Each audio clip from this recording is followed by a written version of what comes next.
Next question number 19 है student. तो start करते हैं। Following extract is taken from the trial balance of Kabir as on 31 March 2025। Heads of account में purchases given है 4,50,000 की, sales given है 3,75,000 की। A fire broke out on 31 March 2025 and stock of ₹28,000 were destroy.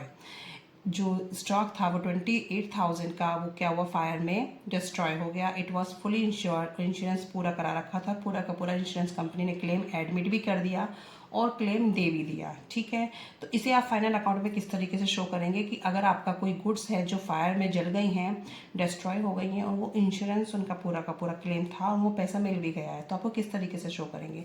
तो हम इसे किस तरीके से शो करेंगे,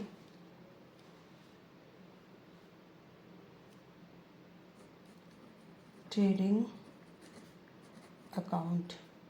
ट्रेडिंग अकाउंट में हम परचेज लिखेंगे लेस लॉस बाय फायर। ठीक है, ये 4,50,000 के हैं, इसमें से 28,000 माइनस हो जाएंगे, ये माइनस करके आएंगे। ये तो अमाउंट आएगा आपका कहाँ, ट्रेडिंग में। ठीक है, अब आप इसको बैलेंस शीट में कैसे शो करेंगे, P&L में कुछ आएगा नहीं और बैलेंस शीट में असेट साइड में इंश्योरेंस कंपनी के नाम से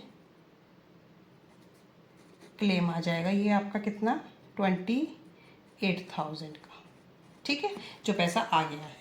आप इसे कैश में इंक्लूड करके भी दिखा सकते हैं और परचेज में माइनस होके आएगा। तो ये अमाउंट आपका जो फाइनल अमाउंट है ये आपका ट्रेडिंग में शो होगा। ठीक है स्टूडेंट। नेक्स्ट क्वेश्चन नंबर 20 है student. Ramesh valued stock at the end of the year at 1 lakh. जो एंड का जो ईयर का स्टॉक था वो 1 लाख का था। Goods costing 5,000 were destroy by fire. 5,000 की गुड्स क्या हो गई, जल गई ड्यूरिंग द अकाउंटिंग पीरियड, उस अकाउंटिंग पीरियड में। और जो गुड्स थी वो क्या था, उसका इंश्योरेंस नहीं करा रखा था। ठीक है, तो जो 5,000 की गुड्स आपकी डिस्ट्रॉय बाय फायर हुई हैं, तो आप उसके लिए किस तरीके से फाइनल अकाउंट में शो करेंगे। तो पहले तो हम ट्रेडिंग में से, ट्रेडिंग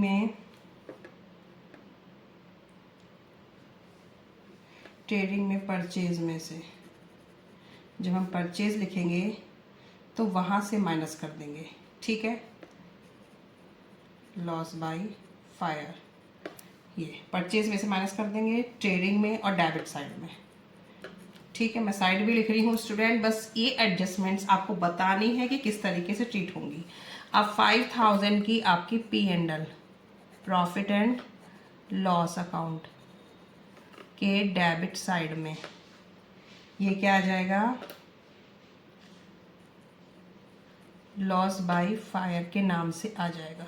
ठीक है, ये स्टॉक माइनस करा है परचेज में से, माइनस स्टॉक क्योंकि गुड्स गई है, और loss by fire debit side में आएगा क्योंकि नुकसान है। अगर इंश्योरेंस कंपनी से मिल जाता पैसा तो हम यहाँ पे शो नहीं करते, लेकिन यहाँ पूरा का पूरा पैसा नहीं मिला है, इसलिए हमने इसको यहाँ पे शो किया है। तो उसको 2 ट्रांजेक्शन होंगी, एक ट्रेडिंग में आप डेबिट में परचेज में से माइनस कर देंगे, प्रॉफिट एंड लॉस में आप डेबिट में लॉस बाय फायर के नाम से शो कर देंगे। ठीक है, बैलेंस शीट में ये नहीं आएगा।